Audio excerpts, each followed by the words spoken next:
I stood on the cracked concrete of the porch and watched the porch light turn my hands the color of old paper. 74 winters, and every one of them seemed to sit in my knuckles. The screen door rattled when I lifted it. I could smell laundry soap and last night's coffee drifting from inside, the comforting scent of a life I had missed 1 second at a time.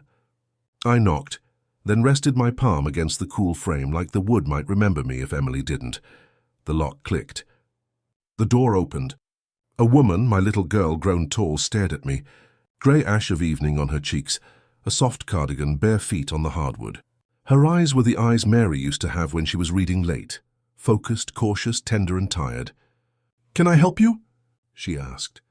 Her voice didn't rise like I thought it would. It was careful, courteous, like I was a delivery man lost on Maple Street. "Em," I said, my throat a rusted hinge. "Em, it's me." I reached for the name that had kept me alive in the dark. "It's Dad." Her mouth opened, then closed. The word didn't land. It fell between us and broke like thin glass. She glanced down the hall. I could hear a TV whispering baseball highlights, a dog's collar ticking. Somewhere a washing machine hummed. "Sir, you must have the wrong house," she said, softer now, as if pity were a blanket she could tuck around an old man at her door. I saw my reflection in the entry mirror behind her. Thin, sunken, a stranger in thrift store slacks and a jacket that wasn't mine. My name, the one they stripped from me and replaced with numbers, barely remembered how to sit on my tongue. "Emily," I said again, more certain this time, though my voice shook. "I have proofs." I was declared. A shadow moved behind her. A man's silhouette. "Everything okay, honey?" he asked. Emily's hand tightened on the edge of the door. "I think this gentleman is lost." I tasted metal, not blood, memory, the night the cuffs clicked. "Please," I said, "just look at me." Her eyes narrowed, studying the ruins of my face. "Who sent you?" she whispered. And then the dog began to bark, and the man's footsteps came closer, and everything I had rehearsed for decades slipped from me like smoke. If you're hearing my voice, don't turn away. Stay with me till the end. Before steel doors and the smell of bleach, I was noise and grease and summer on my skin. I was John Harris of Harris & Son Auto, except my and son was a dream painted on the sign by a friend named Wishful Thinking. Mornings began with the radio preaching weather, and Willie Nelson, a griddle hissing at Debbie's diner on the corner, and the taste of black coffee poured by a woman named Loretta, who always called me Hon no matter how tired I looked. My hands were quick in those days. I could listen to a Chevy idle and tell you where it ached. The shop floor was a mosaic of oil rainbows. We kept a jar of Jawbreakers by the register for neighborhood kids, and I'd pretend I didn't notice when they grabbed two. On Fridays, Mary would swing by with Emily in a car seat and leave pie on my workbench. Pecan in November, strawberry in June. We lived in a blue house with a magnolia that dumped waxy flowers every spring. I grilled burgers on a rusty Weber. Neighbors drifted through the yard like they were part of the evening itself, and Emily, pigtailed comet, would run circles around the sprinkler until the stars came on. When I picture those nights, I hear screen doors sigh, a train a few blocks over, Mary's low laugh blending with the cicadas. Sundays we sat in the fourth pew, under the fan that never worked right. Pastor Ray would wink at Emily when she dropped her crayon. After church, we drove the long way home just to pass the lake. I'd tell her, "One day, Em, you'll drive this road and you'll bring me coffee and say, 'Old man, you ready for a ride?'" She'd say, "Always, Dad." It was all so ordinary you could miss how holy it was. It was all so soft you could forget how easily soft things tear. I didn't know the last normal Tuesday had already begun. I didn't know betrayal had a familiar face and a set of keys to my shop, jingling like a warning I refused to hear. Her husband, broad shoulders, flannel, the kind of polite smile men use when they're ready to shut a door, stepped into the entryway. "Evening," he said, a question tucked inside the word. The dog, a golden with a white muzzle, pressed his nose to the screen and sneezed. Somewhere in the house a kettle began to tick toward a whistle. Everything about that life was warm and ordinary. Everything about me was winter. "My name is John," I said, willing my voice to be the same one that used to read Goodnight Moon in a chair by a lamp with a crooked shade. John Harris. Emily flinched at the sound of the last name, the way a piano string hums when a note near it is struck. "There are 12 Johns in this neighborhood," the man said, trying a joke, his eyes not laughing. "Who are you looking for, sir?" I touched the wallet I carried like a talisman. The court paper folded so many times its creases had turned to canyons. The article from the local paper, my name next to the word innocent, the certificate no paper should ever need. My fingers shook. The pages shook. The world shook. I was declared innocent last month, I said quietly. 41 years too late. Emily's face drained of color, as if a switch had been flipped inside her. That's not funny, she whispered. Her husband took a tiny step forward, subtle as a heartbeat, protective. I smelled lemon cleaner and cinnamon from a candle somewhere. I heard the neighbor's mower cough, then die. The kettle found its voice in the kitchen, a high, urgent cry. Em, I said, the name I had spoken into darkness all those years, the name I'd stitched into every prayer. When you were 4, you hid under the bakery table and stole 2 powdered donuts. You came out white as snow, and Mary laughed until she cried. I said, it's sugar snow, Daddy. Her hand flew to her mouth. A tiny sound slipped out, the sound a memory makes when it wakes and doesn't know where it is. The husband glanced at her, then at me, eyes narrowing. What is this? He asked. On the street, a car door slammed. A neighbor's voice called, You folks all right? And in that small, ordinary American hallway, the past and the present collided so hard, I could feel the splinters fly. I used to believe the best sound in the world was the ring of my shop bell. That dull chime meant work, and work meant dignity. Harris and Son Auto, though the and Son was still a dream, sat on the corner of Maple and 3rd, where the pavement cracked into weeds and teenagers sprayed their initials on the brick wall out back. The garage smelled of motor oil and sweat, with sunlight streaming through dust-thick windows, carving golden ladders across the concrete floor. Charlie Dawson, my best friend then, would whistle as he wiped grease from his hands, always grinning like he knew the punchline before anyone else. John, one day Emily's going to be running this place, and you and me will be drinking cold beers in rocking chairs. I'd laugh, not knowing he was planting words in soil he'd later poison. I can still see Mary in the shop doorway, her hair tied back with a red scarf, Emily clutching her leg and giggling. A box of homemade pie balanced in Mary's hands. That pie sat warm on my workbench, while I leaned under hoods and turned wrenches, the smell of sugar and crust teasing the scent of gasoline. At night, when the cash register clicked shut, I'd tuck the day's bills into an old cigar box and lock it in the desk. We weren't rich, not even close, but we were steady. And steady felt like wealth. I never imagined how fragile it was. I never imagined how quickly steady could turn to sinking. But even now, when I close my eyes, I see those evenings, Mary humming in the kitchen, Emily coloring at the table, the screen door slamming as neighbors dropped by with gossip. I thought life was a straight road, no turns, no tricks. I was wrong, so wrong. Our blue house on Willow Street wasn't big, but it breathed. Every season had its sound. Spring peepers in the yard, summer cicadas whining into the night, autumn leaves brushing the roof like soft footsteps, winter wind rattling the chimney. Inside, it smelled of lemon cleaner and Mary's bread, the kind that cracked when you tore it open. She'd press my greasy shirts to her chest, scolding, John Harris, if Emily grows up thinking motor oil is perfume, it'll be your fault. Emily would chase her laughter down the hallway, a paper crown sliding off her head. I would stand in the doorway watching them, believing I had everything a man could want. Sundays meant church pews and the hum of ceiling fans that never quite worked. Pastor James O'Connor shook my hand like it meant something, like a man's grip was a promise. Emily would tug at my sleeve, whispering for donuts after service.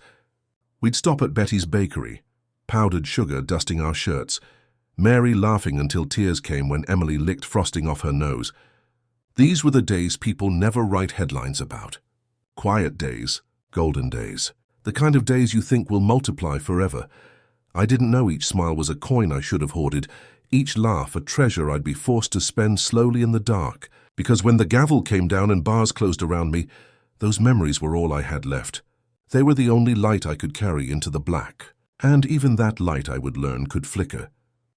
I trusted Charlie more than I trusted my own shadow. He had a crooked grin, a way of slapping my back like a brother, a way of finishing a beer before I'd half-started mine.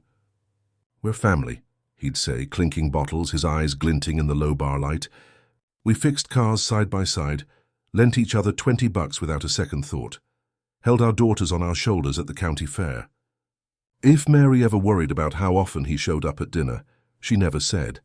If she noticed how his stories sometimes tangled, how his pockets jingled with more than his paycheck could explain, I brushed it off. He was Charlie, my friend, my brother. The night before the storm broke, we sat on my porch drinking warm beer, Emily asleep upstairs, Mary humming a hymn in the kitchen. Charlie leaned close and said, "John, you're too good for this town. Too damn honest. You don't see how people are watching." I laughed it off, thought it was another one of his barstool philosophies, but something in his eyes lingered, a shadow I didn't understand. It was the last ordinary night of my life. The last night I believed loyalty was stronger than greed. The last night I tucked my daughter in, without wondering if it might be the final time. I didn't know betrayal had already chosen its shape.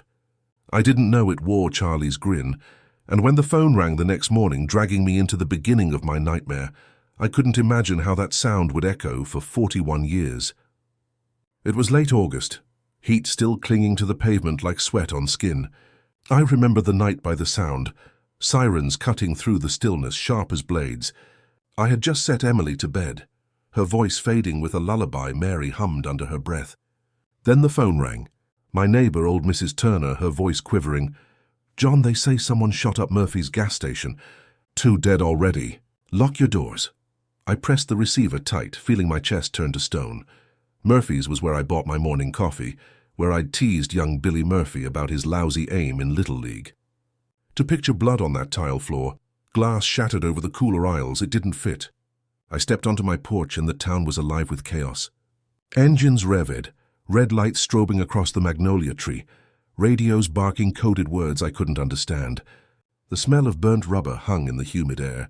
Charlie came jogging up the block, sweat dripping down his temple. "Hell broke loose tonight, John," he panted, slapping my shoulder harder than usual. "They're saying it was a robbery gone wrong. People swear they saw someone they knew running."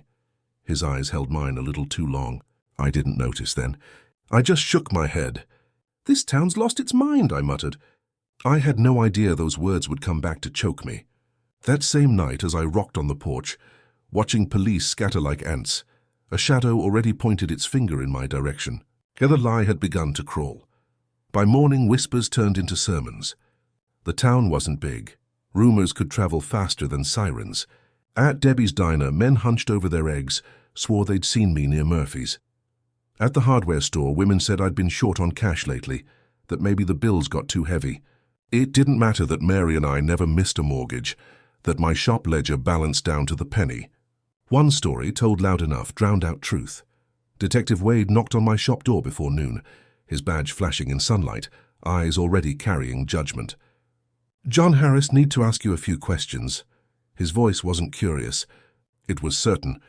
He walked past me, boots leaving dust across the clean floor Mary had swept the day before. "Where were you last night, around 11? I told him. I'd been home. Mary confirmed it. Emily, half asleep, mumbled something about hearing me read her a story. Wade just scribbled in his notepad, lips pressed tight. Then he asked the question that burned through my chest. "Your friend Dawson says you two were out by Murphy's, says you argued about money." My ears rang. "Charlie, my Charlie." I laughed at first, a dry, broken laugh. "You've got the wrong man," I said. But Wade just leaned back, chewing his toothpick, the kind of look that said he'd already closed the case in his head. When he left, the shop felt smaller, darker. Mary touched my arm, whispering, "It'll be fine, John, truth stands." But in her eyes I saw fear. The kind of fear that knows truth doesn't always shout loud enough to be heard. 2 days later, they came with cuffs. Emily screamed from the porch, Mary begging them to wait, neighbors crowding the sidewalks like it was a circus. I caught a glimpse of Charlie across the street, arms folded, expression unreadable. For a second, our eyes locked. I waited for him to step forward, to shout, to clear my name. But he didn't. He just turned, walked back into his house, door closing like a verdict. Inside the police car, the vinyl seat stuck to my back with sweat. Through the window, I saw Mary clutching Emily, their faces wet. Blurred by the streak of tears I refused to let fall. Flashbulbs from reporters burned my eyes, voices shouting questions I couldn't answer. "Why'd you do it, John? Was it money? Was it revenge?" At the station, they laid evidence across the table like cards in a rigged game. A revolver found in my trash can, A wallet from Murphy's register with my fingerprint smudged across it. Impossible things. Twisted things. I shook my head until my neck ached. This isn't mine. This isn't real. But every denial felt smaller than the accusations stacked against me. That night, alone in a cell for the first time, I lay on a thin mattress that stank of mildew and sweat. Through the bars a flickering bulb buzzed, casting shadows like bars across my chest. I thought of Charlie's eyes, steady as stone, watching me fall. Betrayal didn't stab me. It pressed down slow like a hand on my throat, and as I closed my eyes I knew my life wasn't mine anymore. It belonged to lies, to greed, to a system eager for someone to bleed. The courthouse smelled like old paper and lemon polish, the kind of clean that never erases what's been written there. As deputies led me in, shackles hiccuping against the tile, I felt the room tilt toward me like a theatre crowd when the curtains lift. Benches creaked. A throat cleared. Someone whispered my name like it was a curse. Mary sat 2 rows back in a navy dress she'd ironed to perfection, knuckles white around a tissue. Emily clutched a raggedy rabbit against her chest. She was so little the toy looked almost her size. When she saw the chains, her mouth formed a small O. Then she hid her face in Mary's side. I tasted copper, the body's way of telling me to brace. Richard Hall, the prosecutor, stood at his table with a blue tie knotted so tight it looked like it might choke him before he could choke me. His hair didn't move when he nodded to reporters. Cameras clicked, little metal teeth. Thomas Green, my court-appointed defender, flipped through a folder like he was hunting for a coupon he swore he'd clipped. He glanced at me only once, a quick, bored look. "We'll get through this," he said. The words fell dead between us, like a feather that couldn't remember how to float. Judge Walter Simmons entered, robes whispering, gavel cracking the wood sharp as a pistol. "Order." The word rang like a bell in a church that had forgotten how to pray. Jury faces were blank windows. Behind each pane a storm I couldn't read. Outside a siren cried and faded, the town's grief running past our door. Inside I sat in my own body like a tenant, in an apartment that had been condemned. When the clerk read the charges, each syllable stacked on my chest. 2 counts murder, 1 count armed robbery. I felt the room lean again, the tide pulling me out. Somewhere in that hush I heard Mary whisper, "Hold on, John."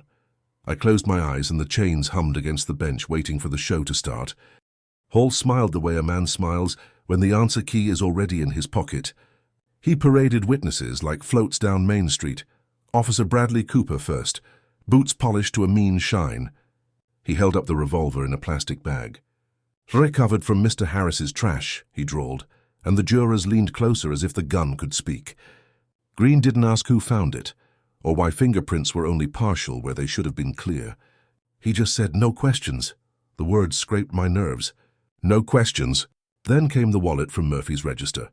My prints identified by a tech with a ponytail, and a resume Hall recited like scripture.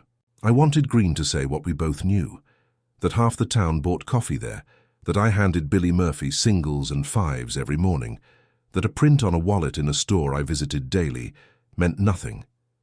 Instead, Green tugged at his 2 long sleeves and asked if the tech was confident. "Yes," she said. He sat. Charlie Dawson took the stand, eyes downcast like he was attending a funeral he hadn't meant to cause. He told the jury we'd argued about money near Murphy's, that I'd been desperate, that I kept a temper under the hood like a bad carburetor. The courtroom breathed in. Mary flinched, a tiny cut in the air. I felt something break, quietly, like ice underfoot. Green rose, finally awake. "Mr. Dawson, isn't it true you owed my client $800? Charlie's mouth twitched. "I paid him back." "When?" "A while." "Receipt?" "No." Green stopped there as if he'd done a day's work. He didn't ask about Charlie's gambling, the sudden cash he flashed at O'Malley's bar, the jacket new enough to still smell of dye. He didn't ask why Charlie hadn't come to our porch that night like he always did, if we'd really been together near Murphy's. Hall turned to the jury and spoke in a voice that stroked their fear. "He chose greed. He chose violence. Don't let him choose his way out of accountability." The word accountability rolled like thunder. I could feel the jurors wanting safety, certainty, a simple shape to hold. My life fit the hole they'd carved, and truth tied to a chair in the corner stopped struggling. Closing arguments smelled like coffee gone cold. Hall painted his picture with a steady hand. A good town wounded, a store owner dead, a mechanic who cracked under pressure. He set me inside that frame and stepped back for them to admire his work. Green's turn came like an afterthought. He mumbled about reasonable doubt, about how I was a family man, then stumbled over the word alibi as if it were a foreign thing. He didn't call Mary back. He didn't remind them of Emily's sleepy voice, the story I'd read at 8:15, the porch light that never went on after 10 because the bulb had blown and I'd cursed it just that morning. He folded his notes and said, "Trust your judgment.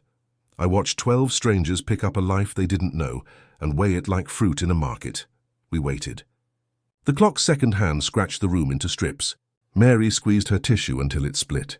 I counted breaths, the only numbers I had left to control. When they filed back in, no one met my eyes. The foreman's suit was too tight. He cleared his throat. "On the charge of first-degree murder, we find the defendant, John Harris, guilty." The word struck once, then echoed. "On the charge of second-degree murder, guilty. On the charge of armed robbery, guilty. 3 nails, 1 coffin." Mary made a sound I'd only heard when Emily was born, a gasp between pain and wonder, except now the wonder was gone. Emily's rabbit fell to the floor with a soft thud. I turned to them and mouthed, "I'm sorry." Judge Simmons's voice droned from somewhere far away. Life without the possibility of parole. The gavel fell, like a door slamming at the end of a long hallway. Deputies lifted me by the elbows. My knees didn't want to remember how to walk. I tried to catch Emily's eyes. She hid behind Mary's dress, as if I were a monster from a story I used to read. They led me past Charlie. He stared at the floor, jaw tight, knuckles white. I wanted to ask him why. I wanted to shake him until the truth rattled out. Instead, the chains spoke for me, their metal song cold and final. In the corridor, the air thinned. A fluorescent bulb flickered. Somewhere a vending machine dropped a can. The hollow clunked like earth on a lid. And in that narrow slice of hallway between the life I'd had and the cage waiting to swallow me, I realized sentences don't start when gavels fall. They start when hope blinks and doesn't open its eyes. The door slammed with a clang that rattled my teeth, and suddenly the world shrank to 7 feet of concrete and the smell of rust. My first cell was painted the color of old teeth, flaking where damp had eaten the walls. A thin mattress sagged like a broken promise, and the pillow smelled of mildew and other men's sweat. I sat on the edge, listening. Metal screamed every time a gate opened. Somewhere a man coughed like he'd been doing it for years. Voices echoed through the block. Curses, threats, laughter that sounded more like barking. The air was thick with disinfectant, but beneath it lingered urine, old smoke, and fear so heavy you could almost taste it. That night, I didn't sleep. I lay on my back staring at the ceiling, where the paint bubbled into blister shapes. Mary's face kept flashing in the dark, Emily's too. I remembered how her rabbit had hit the courtroom floor and rolled under the bench. My chest tightened until I thought I'd choke. I turned my face to the wall, pressed my hand against the cold block, and whispered their names like a prayer. No one answered. Only the buzz of the light outside, a tired insect humming in a cage. When dawn finally seeped through the bars, pale and grey, I knew I wasn't the same man who had walked into that cell. Something had been buried with me, and I didn't even know if it could ever be dug out again. Prison has its own language, one you learn quick if you want to breathe another day. Don't look too long. Don't ask too much. Never touch another man's food. Walk steady like you belong even if your knees shake. My first week, I watched a man named Darrell get beaten bloody over a cigarette stub. That sound, the thud of fists against ribs, the guard's boots dragging him out like a sack, burned itself into my skull. I understood then. Mercy was a foreign word in here. Miguel Alvarez was the one who showed me how to survive. He was older than most, wiry, his eyes sharp as glass. "Keep your head low, Harris," he told me the first morning in the yard. "But not too low, or they'll think you're prey." He taught me how to make coffee from lukewarm water and instant powder, how to hide a picture under the mattress so guards wouldn't snatch it, how to fold my anger into silence instead of letting it spill. "The cage wants to break your voice first," he said. "Don't give it the pleasure." Still, nights were a war I fought alone. Every time I closed my eyes, I saw Charlie's face on that stand, lips twisting lies into rope. I heard the jury's verdict echoing in the clang of doors, The slam of trays, the bark of guards. Sometimes I'd wake with my fists clenched so hard my nails cut into my palms. Miguel would shake his head. Dreams don't serve time, he'd mutter. But I did. Every second. The first year bled into the second like ink in water. Seasons didn't mean much inside. Winter was just colder concrete. Summer just thicker sweat. The only clock that mattered was the count. Wake-up count, yard count, head count before lights out. Each number carved away at me. Letters from Mary came once a week at first, written in her neat, looping script. She told me Emily was growing tall, that she still asked when Daddy was coming home. I read those words until the paper thinned, my fingers leaving grease stains. Then the letters slowed, once a month, once every few. When the envelope came, I'd hold it to my face before opening it, breathing in her perfume like it could carry me home. But the silence between letters grew heavier than chains. Some nights I sat on the edge of my bunk, staring at the crack in the wall that looked like a crooked cross, whispering promises into the void. I'll hold on. I'll see her again. Other nights rage curled inside me, sharp and hot, and I'd slam my fist into the wall until skin split. The guards didn't care. Officer Bradley Cooper once laughed, clapping the bars. "Hit it harder, Harris. Maybe the wall will break before you do." His laughter stuck to me like grease. By the end of that second year, I realized prison doesn't just steal your freedom, it teaches you to measure life in crumbs. A smile from Miguel when a meal wasn't rotten. A letter with Emily's crayon scribble. A sunrise leaking pale gold through steel bars. Little crumbs that barely kept me alive. But I told myself if I kept swallowing them, maybe one day I'd taste freedom again. The letter came on a Tuesday, slipped through the bars with the rest of the day's emptiness. I knew it was different the second I saw the handwriting. Shaky, slanted, not Mary's steady loops. My stomach knotted before I even tore it open. It was from her sister Diane, just 3 lines. "John Mary passed away last night. The cancer spread too fast. She wanted me to tell you she loved you. The funeral is Friday." The words blurred. I blinked until the ink bled into rivers. My knees buckled, and I sat on the bunk staring at the wall waiting for air that wouldn't come. I pressed my face into the thin mattress and tried to breathe her scent, but all I got was mildew. My hands shook so bad I dropped the letter twice. The guard Cooper saw me, smirked, and said, "World keeps moving without you, Harris." I wanted to break his teeth, but my body was too heavy to rise. That night I lay awake, replaying her voice. "Hold on, John, hold on." She had carried Emily to every visit, had smiled through glass, had told me the truth would come one day. Now she was gone, buried in the earth without me to hold her hand, without me to whisper goodbye. I beat my fist against the wall until my knuckles split, blood streaking concrete. The wall didn't move. Nothing did. Only me sinking deeper into a cage that swallowed even the right to mourn. Months later, another letter, this time from Pastor O'Connor. My father had died of a heart attack. The old man who once taught me how to swing a hammer, who'd driven out to my shop every Saturday just to make sure you're keeping honest books. Boy, I pictured him in his chair, head falling to one side, the radio still humming a baseball game. The chaplain laid a hand on my shoulder when I read it, but his touch was only a reminder I'd never touch my father again. I didn't cry. The tears had dried out of me when Mary left. Instead, I sat in the chapel and stared at the cross until the wood blurred. The next year, my mother followed. "Stroke," Diane wrote again. Her words colder this time, almost resentful. "You should have been there, John. She waited for you." My chest collapsed reading it. I wanted to scream that I hadn't chosen this, that bars had stolen the chance, that truth had been buried under lies. But no scream came. Just silence, stretching so wide I thought it would swallow me whole. I spent that night with my forehead pressed against the bars, eyes closed, whispering both their names. The steel was cold, unyielding. It didn't care. After Mary, after my parents, I stopped counting days. Death had become a calendar, marking time in losses I couldn't hold. Other inmates mocked me for the way I kept folding letters back into envelopes like fragile bones. Miguel once caught me staring at a photo of Mary and Emily so long that my food tray went cold. "Don't let ghosts eat your share, viejo," he muttered. But what did it matter? The food tasted like ash anyway. Visits from Emily grew scarce. At first, I told myself Diane was just protecting her, that school was busy, that travel was hard. But I saw the truth in the empty seats across the glass wall. My daughter was slipping through my fingers, not because she wanted to, but because life kept moving without me, like Cooper had said. The cruel thing was, he was right. One night, lying in the dark, I tried to summon Mary's laugh, my father's voice, my mother's lullabies. But memory is a thief.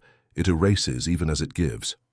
Their voices were fading, soft echoes behind steel and time. And I realized prison hadn't just stolen my body. It had stolen my mourning, my right to grieve, to stand at gravesides, to throw a fistful of dirt and whisper farewell. All I had left were four walls, a bunk that smelled of mold, and a silence so deep it sometimes felt like I was already underground with them. At first, they came. Old neighbors, buddies from the shop, men I used to drink with on Fridays. They sat across the glass and tried to talk like nothing had changed. "You'll get out, John," they'd say. "Truth always comes around." They'd slap the counter, promise to write, promise to visit. And for a while some did. Letters with smudged ink, stories about barbecues I used to host, cars I would have fixed better than the new kids in town. But one by one the letters stopped. One by one the visits dried up. The excuses were always the same. Busy with work. Kids in college now. You know how life is. Life. That word cut deeper than any shank in the yard. Life was what they had. Life was what I'd lost.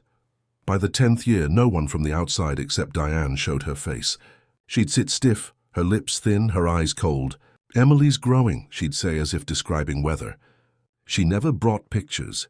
Never let me hear my daughter's laugh through the glass. "Best for her to forget," she once whispered. Those words split me open in a way no blade ever could. Best for her to forget. My Emily, my blood. Yet as years crawled, I saw she had gotten her wish. Emily forgot, and the world let her. Prison ages men in dog years. By the time I hit 20 years inside, my hair was grey, my joints stiff, my hands trembling. I was only 54, but I looked 70. New inmates came in, looked at me like I was furniture, an old chair that had always been there. O.G. Harris, they called me, as if I'd been born in chains. Guards rotated, chaplains retired, wardens came and went. I stayed. Always stayed. Christmases passed with nothing but a tray of lukewarm turkey and a packet of instant cocoa. Birthdays vanished like smoke. I scratched Emily's name on the underside of my bunk every year, a ritual to remind myself she was real. Miguel tried to shake me out of it once. "You can't live on ghosts, viejo. You'll rot before you die." But he didn't understand. Emily wasn't a ghost. She was my anchor, even if she didn't remember tying me to her. By year 30, I stopped hoping for letters. I stopped watching the visitors' line on Sundays. I buried myself in the routine. Mop floors, lift trays, fold laundry. A machine. The kind that works until the gears wear smooth. I thought if I became invisible enough, time might forget me too. But time never forgets. It drags, it carves, it kills slow. The worst part wasn't the bars or the guards or the fists that sometimes found my ribs in the yard. It was the erasure. Outside those walls, John Harris had ceased to exist. I was a file in a cabinet, a number on a chart, a name spat out in mutters of killer. My shop was gone, sold for pennies. The blue house on Willow Street, repainted beige magnolia tree cut down. A stranger's car in the driveway where I once grilled burgers, while Mary laughed in the kitchen window. One day during laundry duty, I caught my reflection in the steel of a dryer. Hollow eyes, sagging skin, a face even I barely recognized. I pressed my palm against the metal, whispering, "I'm still here." But the reflection didn't answer. It just stared back, silent, as if mocking me. By the 4th decade, even Miguel was gone, transferred, rumors said. I never saw him again. I sat alone in a cell that had chewed up men before me, and would chew up men after. Forgotten by friends, erased by time, buried alive by the state. And in that silence I realized, being forgotten is worse than being hated. Hatred at least means you exist. But to be forgotten? That's a second death. A death without a grave. It was a Tuesday like any other, the kind that tastes like cardboard and dust. I was folding laundry in the prison basement when the chaplain tapped my shoulder. "Harris, you've got a visitor." My stomach didn't move. After 40 years, I had learned not to hope. Visitors were for men with lives waiting outside, not ghosts like me. But when I stepped into that small concrete room, a young woman in a grey suit stood waiting, papers tucked under her arm. She couldn't have been older than 30, hair tied back, eyes bright in a way that didn't belong in this place. "Mr. Harris," she said, her voice steady. "My name is Sarah Thompson. I've been reviewing old cases, and yours—" She paused, searching my face as if afraid it might crumble. "Yours doesn't add up," I almost laughed. After decades of dust, after all the prayers rotting in my throat, a stranger dared to say what I had been screaming into silence. "Doesn't add up?" I croaked. My voice was sandpaper. "It ruined me." She slid a folder across the table. "Inside, photocopies, police reports, chain of custody forms." One sheet circled in red ink. "The revolver," she whispered. "The evidence log shows it was checked into storage before the search of your house. That means it was planted." For a second, the room spun. I gripped the edge of the table, knuckles white. All these years, and the proof had been rotting in a box. I wanted to rage, to scream, to slam my fists against the wall until it shook. Instead, I whispered, "Mary, if only she'd lived to see this." Sarah's eyes softened, but she didn't flinch. "We can fight this, Mr. Harris. We will fight this." The word will echoed like a hymn in a church I thought had burned down long ago. Hope is dangerous behind bars. It sharpens the hunger. I tried to temper it, to remind myself of every false dawn I had endured. But Sarah kept coming back. Week after week, she sat across from me, her table piled with documents. She spoke fast, her voice fueled by fire. "The fingerprints? Mishandled. The wallet? Never logged properly. And Dawson, your so-called friend, he was arrested for gambling charges 3 months after your trial. None of that was disclosed." She slammed the folder shut. "This case is rotten." I nodded, but inside I trembled. For decades I had been the liar, the killer, the forgotten man. Could one woman's faith unbury me? Not everyone thought so. The warden smirked when Sarah signed in. "Another crusader. They burn out fast." Officer Cooper leaned on my bars one night, sneering. "You really think anyone cares after 40 years? You're ancient, Harris. Better get used to dying where you sit." His words clawed at me, but Sarah's steady eyes kept me from collapsing. When she told me she was filing a motion to reopen my case, I almost begged her not to. Fear had hardened me. "The system doesn't admit mistakes," I whispered. "They'll chew you up too." She leaned forward, her hand brushing the cold table between us. "Then let them try. I don't scare easy." For the first time in decades, I felt a spark, small but alive, flicker in my chest. The day the file was officially reopened, a guard handed me the news clipping through the bars. My hands shook as I read, "Old case re-examined. Possible wrongful conviction under review." My name was in print again, not as a murderer but as a man who might have been wronged. Some inmates slapped my back, muttering, "Maybe you'll walk, old man." Others scoffed, "Don't trust it." Paper lies. I didn't answer. My eyes were wet and I didn't want them to see. That night I couldn't sleep. I sat on my bunk holding the photocopies Sarah had left me. The chain of custody form, the red circle around the date. Proof, real proof. My heart pounded like it hadn't in years. But with hope came a crueler thought. Mary, my parents, the birthdays I had missed. The daughter who no longer knew my face. Even if freedom came, what was left? Could sunlight stitch shut 4 decades of rot? As dawn bled through the narrow slit of my window, I pressed my hand against the bars. For the first time in years, they felt less like a wall and more like something temporary. Like maybe, just maybe, they could open. But as I whispered Emily's name into the pale light, a pit twisted in my gut. What if she wanted nothing to do with me? What if the world outside had already buried me deeper than prison ever could? When they brought me back to court after 41 years, I felt like a ghost walking through walls that had already buried me. The same courthouse, the same wood benches, though now the varnish was duller, the flags more faded. But the stairs, those hadn't changed. Reporters leaned forward, pens scratching like insects. Some jurors' grandchildren probably sat in the gallery now, watching an old man shuffle in chains. Sarah walked beside me, her heels sharp against the marble, her voice low but firm. "We have what they can't ignore this time, Mr. Harris. The file proves the gun was planted. Hold steady." Richard Hall was long gone, his ambition having carried him to some cushioned retirement. But the state had a new prosecutor. Younger, slicker, determined not to lose face. He tried to speak about closure, about protecting the integrity of prior convictions. I wanted to laugh. Integrity? My life had been swallowed whole by their integrity. Sarah stood, chin high, and laid the evidence on the table, documents yellowed but undeniable. "Ladies and gentlemen," she said, her voice trembling only at the edges, "this man's life was stolen by fraud. The chain of custody shows the revolver was booked before it was allegedly found in his trash. That is not justice. That is fabrication." The room shifted. Even the judge leaned forward, eyes narrowing at the red circle on the paper. I sat there, hands trembling, afraid to breathe. For the first time in decades, the truth was in the open. But would they listen? Or would they bury me all over again? The state fought like a cornered dog.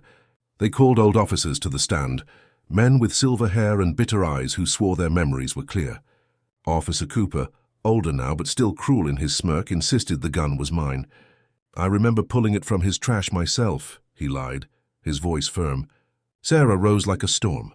"Then why, officer? Does the evidence log show the weapon entered storage before that search even occurred?" Cooper's mouth twitched, his jaw tightening. The courtroom buzzed. He stammered something about clerical errors, but the seed of doubt was planted. The prosecutor tried to dismiss the discrepancies as harmless mistakes. Harmless. 41 years of my life had been ground into dust, and they dared to call it harmless. My chest ached with fury, but Sarah pressed my hand under the table. "Let me carry it," she whispered. And she did. With each witness, each document, each lie unraveled, she carved cracks in the wall that had sealed me in. Still, I could feel the weight of the state pressing back, the machine that hated to admit its own rot. Every recess I sat alone in the holding cell, staring at the cracked paint, whispering Mary's name, begging her to lend me strength. The final hearing came on a grey morning, rain streaking down the courthouse windows like tears. My heart hammered as Judge Simmons's successor, a woman now, stern-eyed but steady, took her seat. Sarah rose and gave her last plea. John Harris lost his wife, his parents, his daughter's childhood, because of fabricated evidence and perjury. He is 74 years old. Justice delayed does not have to be justice denied. Correct this. Silence stretched, every breath in the room tight as wire. The judge shuffled papers, then lifted her gaze to me.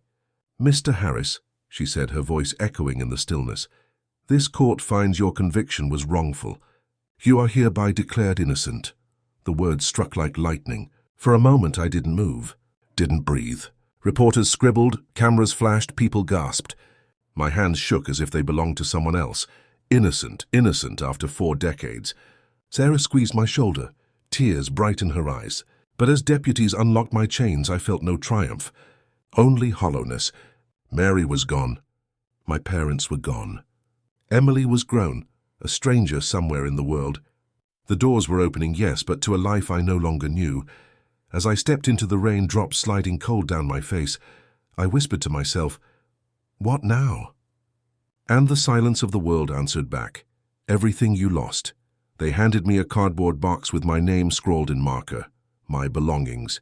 Inside, a worn Bible, a photo of Mary and Emily yellowed with time, and a pair of boots that no longer fit my swollen feet. That was it. 41 years of existence reduced to a box a child could carry. When the gate slid open, the sound was slower than I imagined, metal dragging like it didn't want to let me go.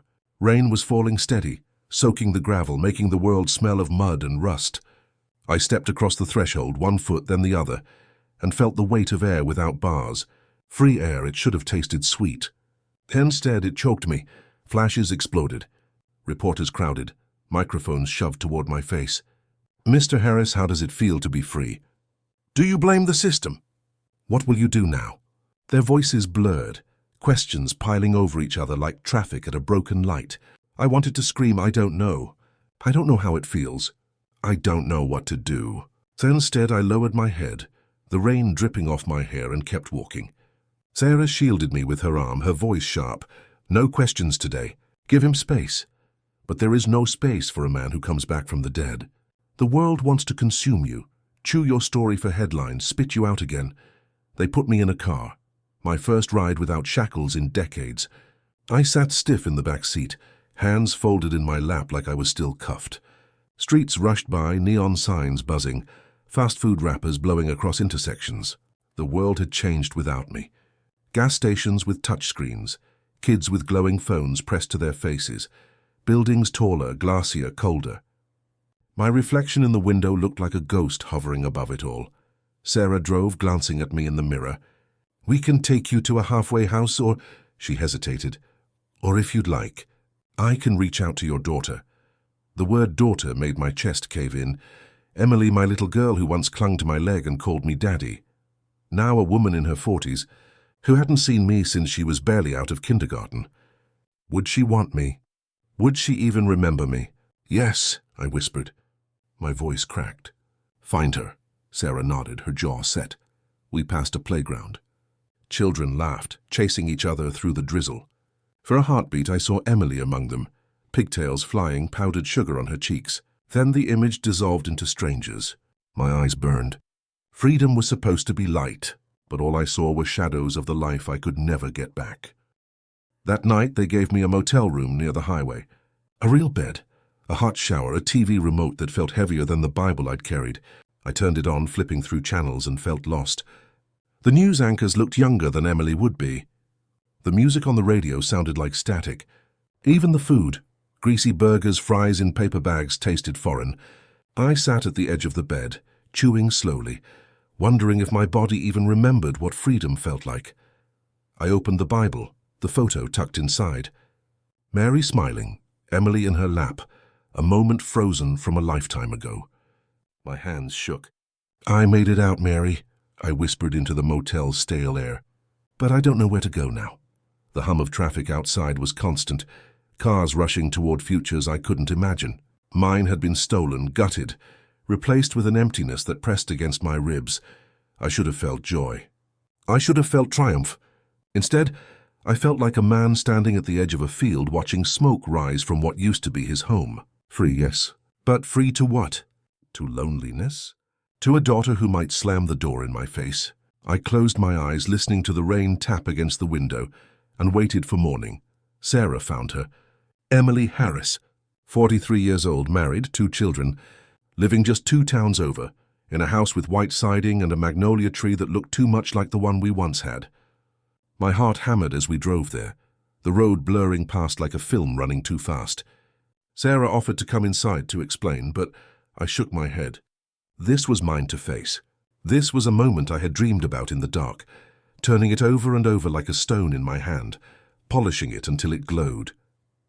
Yet now, standing on her porch, all I felt was fear. The air smelled of cut grass and rain-soaked wood. A child's laughter echoed inside, then the slam of a cabinet door. I raised my hand and knocked. My knuckles trembled. The door opened, and there she was. Her hair was darker than Mary's had been, streaked with silver, her eyes sharp but tired. The same eyes that once begged for powdered donuts. She stared at me, polite, guarded. "Can I help you?" she asked.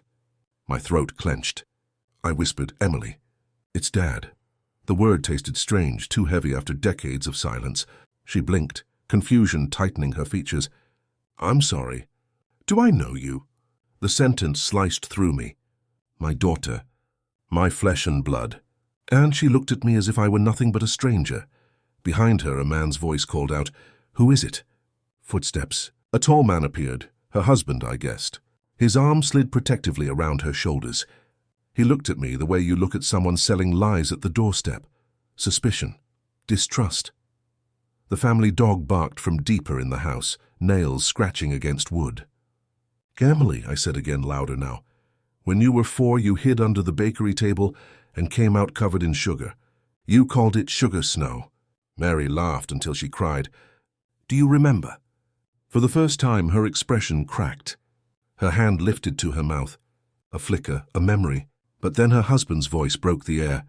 "Sir, I think you've got the wrong house." I reached into my pocket, pulled out the folded court paper Sarah had given me. My declaration of innocence, my proof. My freedom written in black ink. I held it out, my hand shaking. "They stole me from you. I was innocent. 41 years. My words broke apart, ragged as torn cloth. Emily didn't take the paper. She just stared, her eyes wet, her lips trembling. Finally she whispered, "I don't know you." And those 4 words crushed me more than any verdict ever had. I felt the air leave my body, as if the porch itself had collapsed beneath me. My knees trembled. I wanted to scream, to beg, to fall at her feet, and swear that I was real, that I was hers. But the doorframe between us felt wider than prison walls. The husband stepped forward, his voice firm. "I think it's best if you leave." My chest ached as if someone had pressed a knife against it. Emily's eyes darted between us, her face pale, her fingers clutching the edge of the door. "I'm sorry," she whispered again, softer this time, and then she closed the door. The sound of it shutting was quieter than a gavel, but heavier than a sentence. I stood on that porch long after the house went silent. The magnolia tree rustled, its blossoms dripping rain. I thought of the old one on Willow Street, the one I used to rake with Emily, darting between piles of leaves. My hands curled at my sides, empty. Freedom had brought me to her door, but not back into her life. I turned, the gravel crunching beneath my boots, the world dim around me. I was innocent now, yes, but innocence hadn't given me back my daughter. It had only shown me how deep the loss went. Freedom was supposed to taste like sunlight, but to me it tasted like dust. Days blurred in the halfway house, where men younger than my Emily came and went, their eyes already hollow. I walked the streets of a town that no longer knew my name.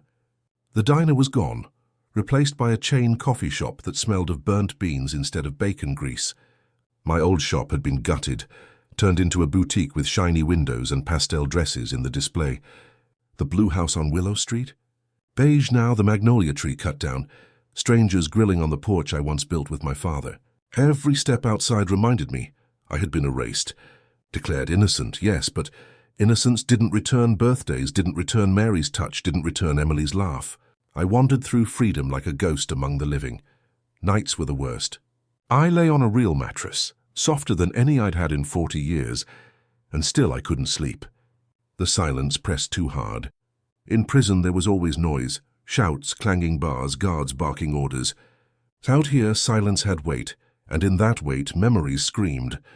Mary's eyes closing for the last time. My father's calloused hand guiding mine on a hammer. My mother's lullaby humming through the walls. And Emily, her eyes sharp and uncertain, telling me she didn't know me. That wound cut deeper than any sentence the court had given. Sometimes I caught my reflection in shop windows, a stooped man with white hair and lines carved deep into his face. Would Emily ever look at me and see her father? Or would she only ever see a stranger? I wanted to chase her down, beg her to listen, beg her to remember. But what right did I have to rip open her life after all this time? Prison had taught me many things, but the hardest lesson was this. Sometimes justice comes too late to matter. One afternoon, Sarah asked me to speak at a law school, to tell my story to students who wanted to fight injustice. I stood at the podium, hands trembling, eyes scanning rows of young faces. "They stole 41 years from me," I said. My voice cracked, but I kept going.